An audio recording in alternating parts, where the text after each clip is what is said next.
হাজির হয়েছে। আমাদের একটা কমন পরিচয় আছে, আমরা সাউথ পয়েন্টের বাচ্চাদের মা।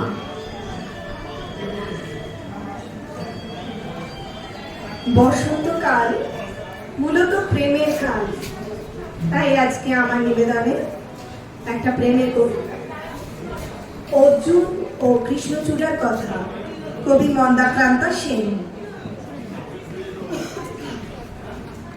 অর্জুন গাছ একা ছিল এই মাঠে, আর্য পুরুষ আভিজাত্যের দম্ভ, নত জানু হলো সব গাছ তার কাছে।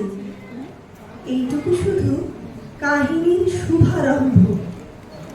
কোথা থেকে এলো কৃষ্ণচূড়ার বীজ? যুবতী হলো সে কয়েক বছর পরে, সাঁওতালি মেয়ে, খোঁপায় তীব্র লাল। অর্জুন তাকে চাইলো আপন করে। নত জানু হবে এমন মেয়ে সে নয়, বসন্তে সে তো একাই নিজেই সাজে। আর্য পুরুষের আসক্তি নেই তার, ব্যস্ত আছে সে ফুল ফোটানোর কাজে। খোপা থেকে খসে গত রাত্রির ফুল, ঝিরঝিরে পাতা পোশাক বুনেছে তার। অর্জুন সে যে আর্য পুরুষ, ভাবে সব সুন্দরে একা তার অধিকার।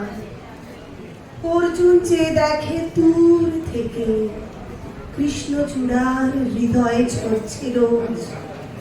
রূপ দেখে তার ধাঁধায় দুখানি চোখ, ভাবে কবে পাবো ওই হৃদয়ের খোঁজ। কাহিনী এবার শেষ করি তাড়াতাড়ি।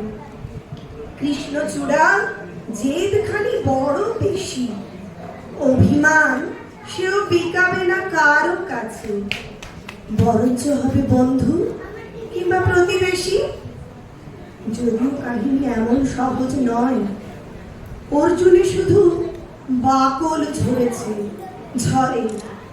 সাঁওতালি মেয়ে রক্ত ঝরাতে জানে, আর্য পুরুষ হার মানে অন্তরে। পরের জন্মে অর্জুন গাছ হয়ে কৃষ্ণচূড়াকে বন্ধুর মতো দেখো। আমাকে চিনতে ভুল করো না হে রিজু, রক্ত ঝরালে বাকল খসিয়ে ঢেকো।